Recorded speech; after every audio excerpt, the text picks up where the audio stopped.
Halo guys, balik lagi di channel Menggagas bareng gue Aril. Di kesempatan kali ini kita bakal ngebahas terkait dengan kontroversi pelaporan Said Didu atas kritiknya terhadap proyek strategis nasional Pantai Indah Kapuk 2 atau PIK 2. Simak video ini sampai tuntas agar tidak salah dalam mengambil kesimpulan. Mantan Sekretaris Kementerian BUMN Said Didu dilaporkan oleh Kepala Asosiasi Pemerintah Desa Seluruh Indonesia atau APDESI Kabupaten Tangerang yang bernama Mas Kota atas tuduhan menyebarkan berita hoax. Said Didu sebelumnya mengkritik kebijakan pemerintah yang memasukkan proyek Pantai Indah Kapuk 2 atau PIK 2 ke dalam proyek strategis nasional atau PSN. Said mengatakan bahwa kritik yang ia sampaikan merupakan bentuk advokasi terhadap rakyat yang tanahnya terdampak PSN PIK 2. Ia menyebutkan harga ganti rugi atas tanah milik rakyat yang masuk wilayah PSN PIK 2 hanya berkisar Rp25.000, Rp35.000 hingga Rp50.000 per meter. Murah sekali, seperti makan satu kali nasi Padang ya mungkin. Said Didu merasa heran dengan rendahnya nilai ganti rugi terhadap warga sebab pada tahun 2007, negara sudah pernah melakukan pembebasan tanah di PIK di kisaran nilai yang lebih tinggi, yaitu sekitar Rp250.000 per meter. Nah, di sisi lain, menurut Mas Kota, kepala desa telah dituduh memaksa warga menjual tanah kepada pengembang dan mengusur warga masyarakat dengan cara yang semena-mena, dengan cara yang tidak manusiawi. Atas hal tersebut, maka Said Didu dilaporkan dengan tuduhan pasal 28 ayat 2 dan ayat 3 Undang-Undang ITE, dan pasal 310 dan pasal 311 KUHP tentang penyebaran berita hoax. Direktur Rujak Center for Urban Studies, Elisa Sutanujaya, menilai kasus hukum tersebut memperlihatkan bahwa pengembangan kawasan PIK 2 tidak cuma berdampak pada masalah lingkungan hidup dan perkotaan, tetapi juga mencoreng iklim demokrasi.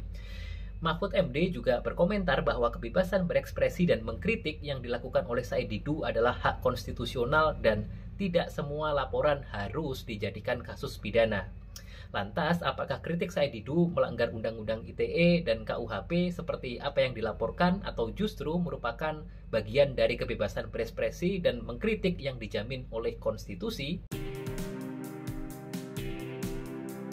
Nah, pertama, salah satu hal yang dituduhkan atas kritik Said Didu adalah bahwa kritiknya tersebut memuat ujaran kebencian.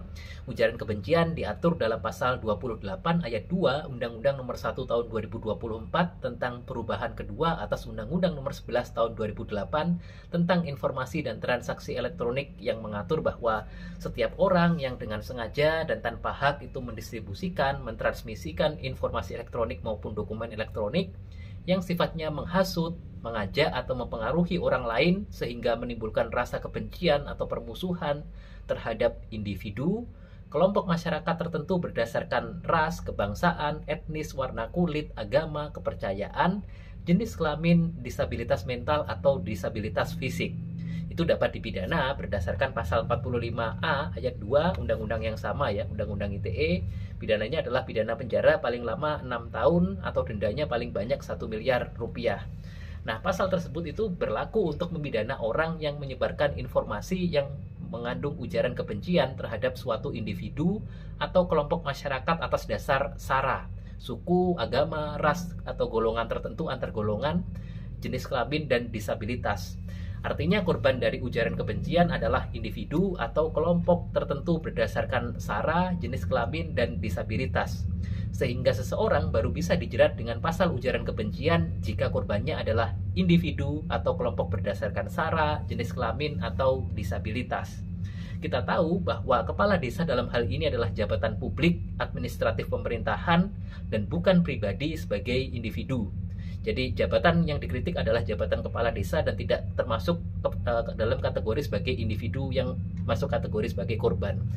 Jadi karena kepala desa itu bukan merupakan kelompok berdasarkan syara, bukan kelompok berdasarkan individu, juga bukan berdasarkan jenis kelamin dan disabilitas dan sebagainya, maka tidak masuk kategori sebagai korban. Dan artinya kritik terhadap jabatan kepala desa tidak dapat dijerat dengan pasal ujaran kebencian. Nah, selain itu Said Didu juga dituduh melanggar pasal 28 ayat 3 Undang-Undang ITE atas kritik yang disampaikannya kepada PSN PIK 2 yang pada intinya pasalnya berbunyi setiap orang yang sengaja menyebarkan informasi elektronik atau dokumen elektronik yang diketahuinya memuat pemberitaan bohong yang menimbulkan kerusuhan di masyarakat itu bisa dipidana dengan pasal 45 ayat 3 undang-undang yang sama dengan pidana penjara paling lama 6 tahun atau denda paling banyak 1 miliar rupiah. Undang-undang ITE tidak mengatur secara jelas definisi dari berita bohong, akan tetapi secara harfiah ya berita bohong merupakan informasi yang tidak sesuai dengan kenyataan. Selain itu, pasal tersebut baru bisa digunakan untuk memidana pelaku penyebaran berita bohong apabila berita bohong yang disebarkan menimbulkan kerusuhan di masyarakat. Jadi kalau tidak ada kerusuhan di masyarakat maka tidak memenuhi unsur pidana dalam pasal 28 ayat 3 Undang-Undang ITE. Nah, kerusuhan di masyarakat menurut penjelasan pasal 28 ayat 3 Undang-Undang ITE adalah kondisi yang mengganggu ketertiban umum di ruang fisik, bukan kondisi di ruang digital atau cyber. Jadi kalau sudah ada kerusuhan di dunia nyata baru bisa dipidana. Tapi kalau kerusuhannya hanya di dunia maya, maka Said Didu tidak bisa dipidana menurut pasal tersebut. Selain Undang-Undang ITE, Said Didu juga dituduhkan telah melanggar atau masuk dalam kategori pidana dalam Kitab Undang-Undang Hukum Pidana, dijerat dengan pasal KUHP, yang mana pasalnya adalah pasal 310 dan pasal 311. Pasal 310 ayat 1 KUHP sebagaimana diubah dengan putusan MK nomor 78/PUU/21/2023 intinya mengatur bahwa pencemaran secara lisan dipidana dengan pidana penjara paling lama 9 bulan atau pidana denda paling banyak Rp4.500 atau sekarang dikonversikan berdasarkan putusan MA menjadi Rp4,5 juta. Nah, di pasal 310 ayat 2 KUHP itu juga mengatur tentang pencemaran secara tertulis. Jadi kalau di ayat 1 tadi pencemaran secara lisan, maka di ayat 2-nya mengatur tentang pencemaran secara tertulis dipidana dengan penjara paling lama 1 tahun 4 bulan atau pidana denda paling banyak Rp4,5 juta. Nah, di sini yang perlu kita garis bawahi, yang perlu kita highlight adalah bahwa ada ayat 3 yang mana bunyinya adalah tidak merupakan pencemaran atau pencemaran tertulis jika perbuatan jelas dilakukan demi kepentingan umum atau karena terpaksa untuk membela diri.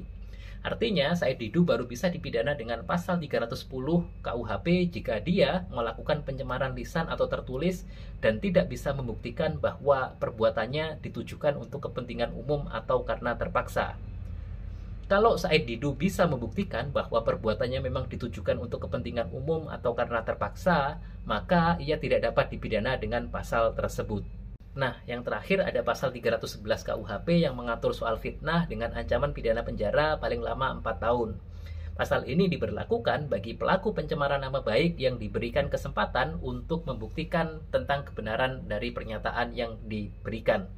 Jadi jika Said Didu bisa membuktikan bahwa kebenaran tuduhan yang dia lontarkan terhadap proyek PSN PIK 2 itu memang pada intinya bisa dibuktikan kebenarannya dan merupakan fakta, maka Said Didu tidak bisa dipidana dengan pasal fitnah. Nah, khusus untuk pasal ini ya kita masih belum bisa menyimpulkan bukti-bukti apa yang sudah dimiliki oleh Said Didu atas statement-statementnya, tapi juga perlu kita tunggu bersama gitu apakah memang dia bisa membuktikan atau tidak. Beberapa pihak menganggap bahwa apa yang disampaikan oleh Said Didu merupakan bentuk kebebasan beraspirasi dan berekspresi yang dijamin oleh konstitusi.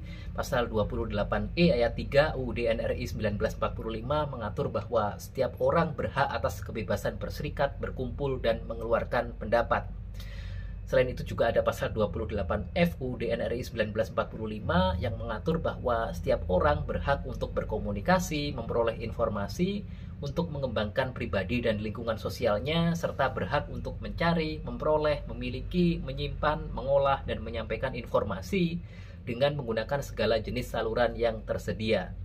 Sebagai perwujudan dari kedua pasal tersebut, sudah sepatutnya suara-suara yang mengkritisi kebijakan pemerintah yang berpotensi merugikan masyarakat tidak diberangus dengan pasal-pasal pidana karena merupakan hak yang dilindungi oleh konstitusi dan dalam batasan-batasan kebebasan berpendapat. Tulis pendapat kalian di kolom komentar apakah dalam kasus ini memang Said Didu memang masih dalam kapasitasnya untuk menyampaikan kritik, untuk menyampaikan mengkritisi, juga memberikan masukan, menyampaikan aspirasi masyarakat dan sebagainya, ataukah memang ada dari sudut pandang dari kalian yang mungkin punya pendapat lain? Tulis pendapat kalian di kolom komentar. Jangan lupa like, comment, dan subscribe dengan menggagas kita semakin cerdas. See you.